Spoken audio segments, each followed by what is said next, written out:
லைலத்துல் கதிர் இரவை பற்றி சில சகோதரர்கள் கேள்வி கேட்டிருக்கிறாங்க.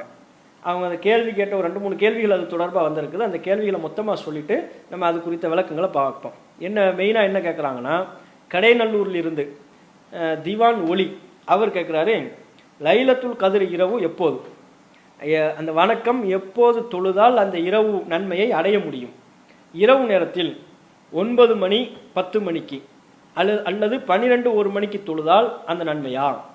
லைலத்துல் கதிர் இரவு எப்போது, அதை நம்ம எப்போ தொழுதா அந்த நன்மையை அடைய முடியும்? இரவு நேரத்தில் 12 மணி 1 மணி அந்த நேரத்தில் தொழுகணுமா, 9-10 இந்த நேரத்தில் தொழுதா அந்த நன்மை கிடைக்குமாங்கிறது அதில் உள்ளது.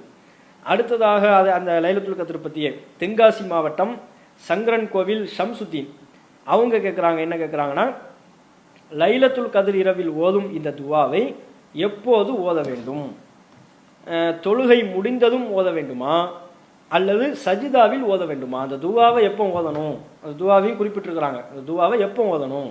தொழுகை முடிஞ்ச உடனே ஓதணுமா அல்லது தொழுகையில் இருக்கும்போது சஜிதாவில் இருக்கிறோம்ல அந்த சஜிதாவிலே ஓதிக்கலாமாங்கிறது இவங்களுடைய கேள்வி. இன்னும் இது மாதிரி லைலத்துல் கதிர் இரவு சம்பந்தமாக சில சகோதரர்கள் கேள்வி எழுப்பியிருக்கிறாங்க. அதனால் இதுக்குரிய பதிலை நம்ம தெரிந்து கொள்வோம். முதலாவதாக இதில் நம்ம தெரிந்து கொள்ள வேண்டியது, லைலத்துல் கதிர் இரவு என்பது அது எப்போது? 27ஆம் நாள் இரவு தான் லைலத்துல் கதிர் இரவு அப்படிங்கிற நம்பிக்கை நம்ம சமுதாயத்தில் பெருமளவு இருக்குது. இப்போ சுன்னத்து ஜமாத்து பள்ளியாசல்னு சொல்லிக்கிட்டு